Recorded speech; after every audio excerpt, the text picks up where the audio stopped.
Last year, for my 51st birthday, I made myself a barbecue platter for my tomahawk steak. This year, I have an idea to make another barbecue platter, but a new improved design.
I've got this sanded up to 400.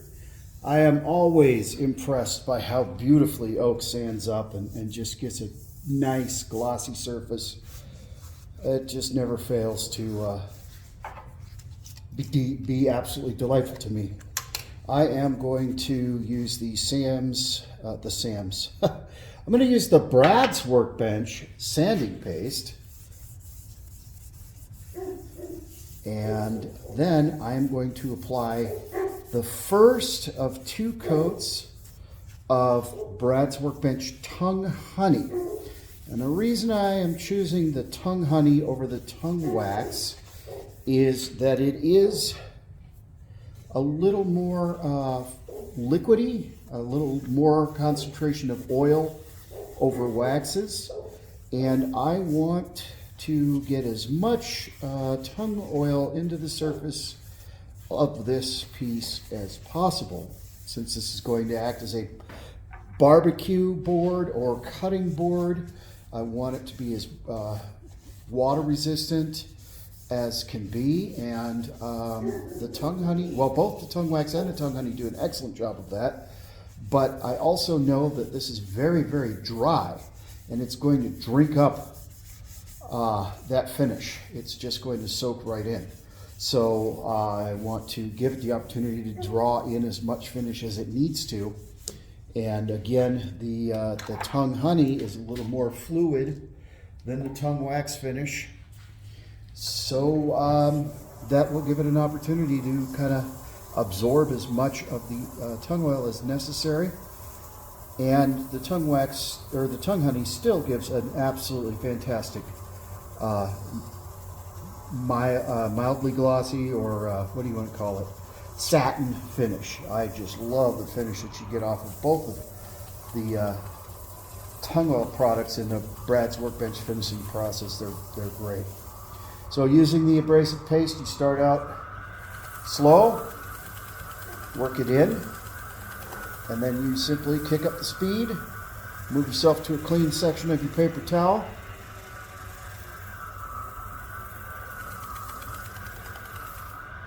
You can see it's still removing material, so I'll go to another clean section of the paper towel and kick the speed up a little bit more. You just rinse and repeat until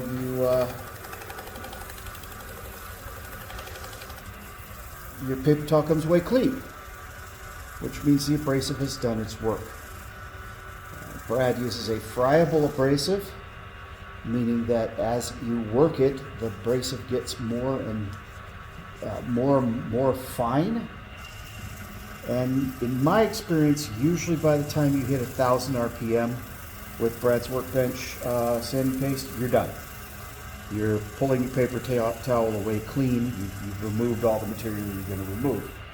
And boy, does it come away with a nice finish. As you can see, there's not even any kind of wax or polish or anything on there.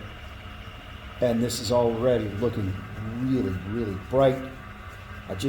I can't say enough about how much I appreciate the finish that I get with Brad's Workbench.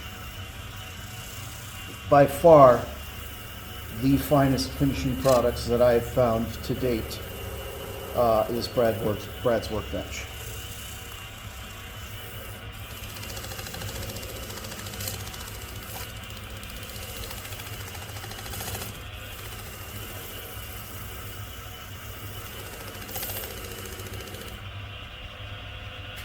I'm going to get a fresh paper towel to make sure that we've got all of the abrasive out of there. I think we're in pretty good shape. Feels that way. Yeah, we're good. We're good. Okay, so just like with the tongue wax, you want to apply the tongue honey and you want to give it an opportunity to soak. I am planning on putting 2 coats on this. So I'll go ahead and do the first coat on the lathe and then wipe back the excess before I flip this around. I will go have lunch and let it absorb and really drink in. You can see that's a nice, very nice viscous consistency. Lovely. Lovely color. I put this on heavy. That's my personal preference. You can put it on as heavy or as light as you want. One thing I like about using the tongue honey over just going to straight tongue oil is that the tongue oil would drip. This will not. This hangs right where it needs to be.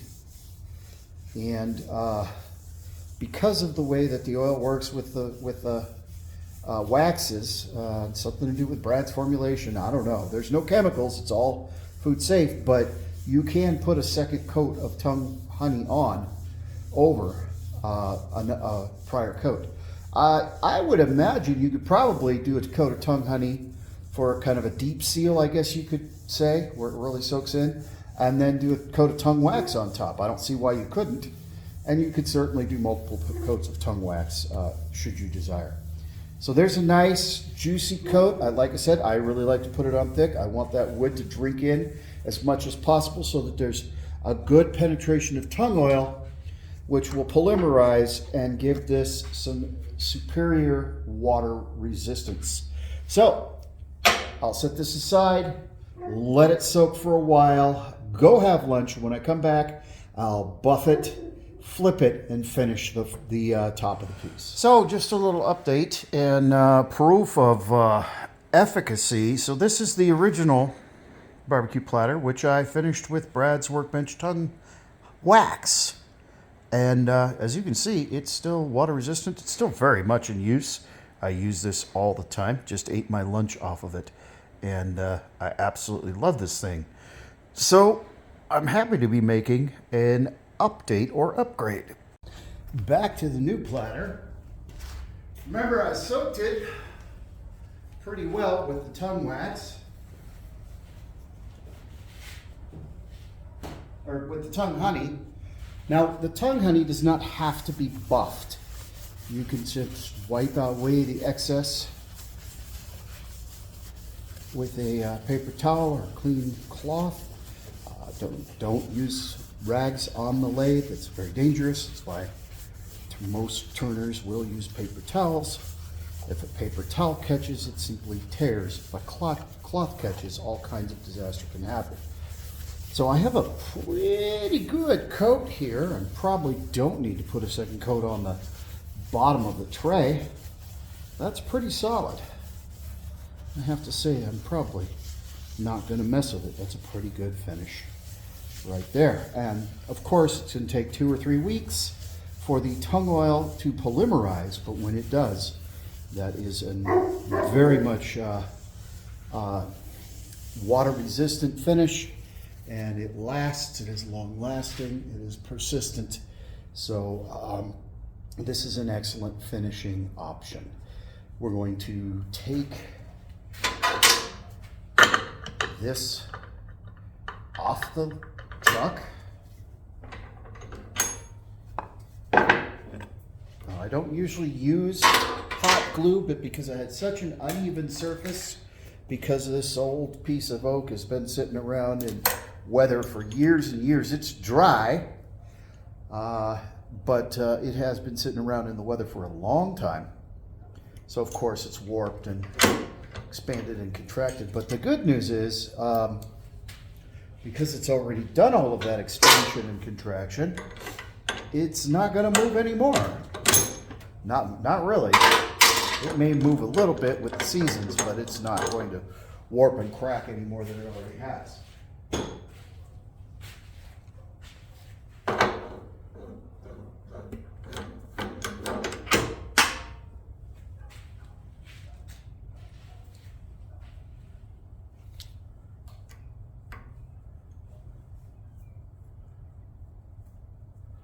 So we'll get the other chuck with the large jaws.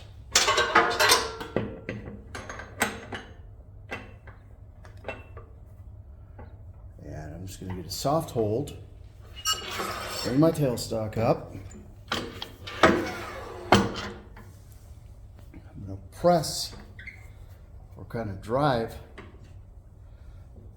that onto the shoulders, drive the piece onto the shoulders of the chuck jaws.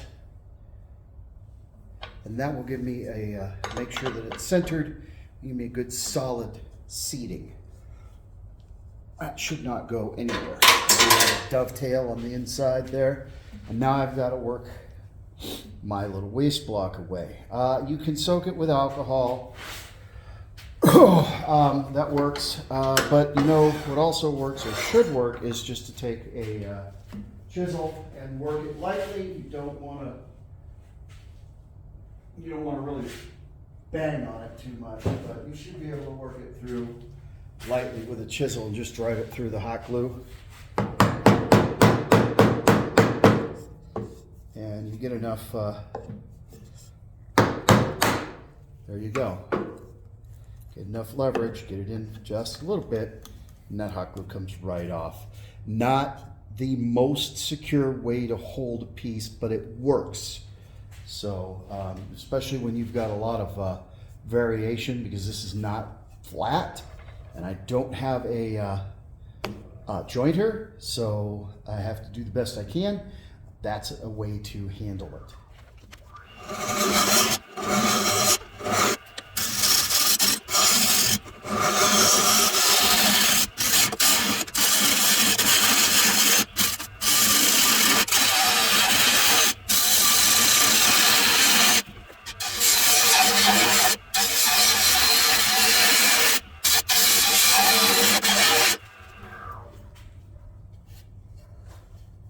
So you can see how much variation there was. Almost half an inch depth. Well, we're about to flat here. We have a little slight incline. I need to overcome that because I have one feature that I want to add in this one that the original does not have. The original is a bit of a dish, and so moisture and fluids pool in the middle. I want to give this one a juice groove, and then it has this undercut lip so that you can pick it up and carry it. So the juice groove has to be inside the diameter of the lip.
That is pretty close. Now, it's still not quite as flat as I might like it to be, but I have a secret weapon.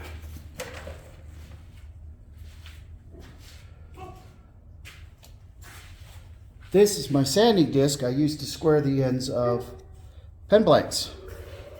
I will just take it.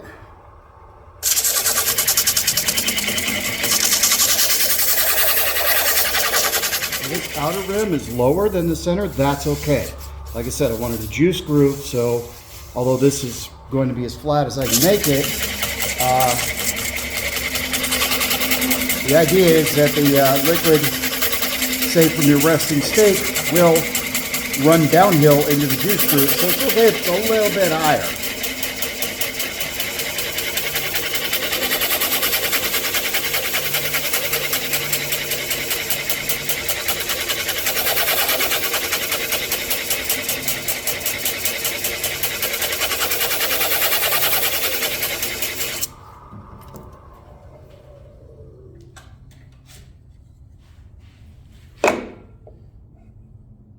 That's pretty good. Yeah, we are just a little bit raised from this surface, but that's okay. This is sloped slightly in towards the juice groove as well.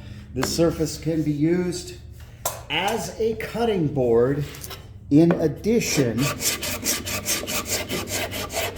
to just as a place to put meat to rest. I use mine for both.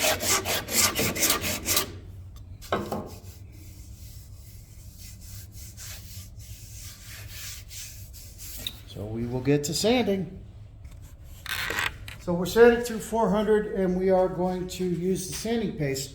But I was thinking while I was finishing up the sanding, another tip that will help you improve your finish when you're sanding. I learned from Phil Anderson at Shady Acres Wood Shop, and I'll try to put a link for him somewhere. I'm still learning this YouTube, finagling this YouTube stuff, so I'll try to get it in there, but it'll also be in the comments. But that tip is to sand in both directions. And his thinking behind that makes a whole lot of sense, and I'm sure he's not the only one, but he's where I learned it from. And his logic for sanding in both directions is actually clearly evident when you look at this piece of oak. Understanding that wood is essentially a stack of straws, you can see that the grain, which is the straws, goes lengthwise here, right? And we've cut across the face of the straws here on the end grain, and we've cut along the sides of the straws. But when you have a bundle of straws, if you slice them at an angle or sand them, say if they're turning in this direction, so you're sanding with the lathe turning this way, so it's going to cut off those at an angle. Well, there's still, if you imagine slicing a straw, there's a sharp edge on the bottom side. So when you reverse your sanding and come from the other way, you sand off that other side, which is a sharp edge as well. That's kind of it's a kind of an odd little explanation, but if you think about it, take a pair of scissors and slice a straw at an angle, and you have a sharp point on one end. Kind of think of the tubes of the grain the same way. So if you sand in both directions, you are softening that sharp angle on both sides, and you get a smoother finish. That's I probably need to work on my illustration, and maybe I'll actually get some straws and film the illustration, but that's the explanation I've come up with as far as being able to understand why it works, because it does. Look, I can see the reflection of my paper towel in this surface, and I'm not even finished with the sanding paste. It just gives you a much, much smoother finish. So, like before, work it at a slow speed, you work it in, you kick up the speed a notch and hit it with a clean part of the paper towel, and then you rinse and repeat. Turn the speed up a little bit, hit it with a clean part of the paper towel. Turn the speed up a little bit, hit it with a clean part of the paper towel. By the time you're finished, and the paper towel comes away clean, the abrasive has finished its work, and it's no longer removing material, and you have a beautiful, very smooth finish.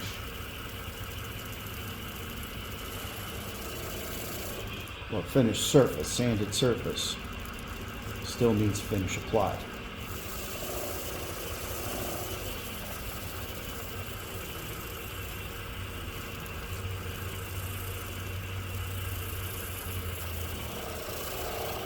I have found generally with Brad's workbench, by the time you get up to 1,000 RPM, the abrasive is no longer removing material, it has done its work.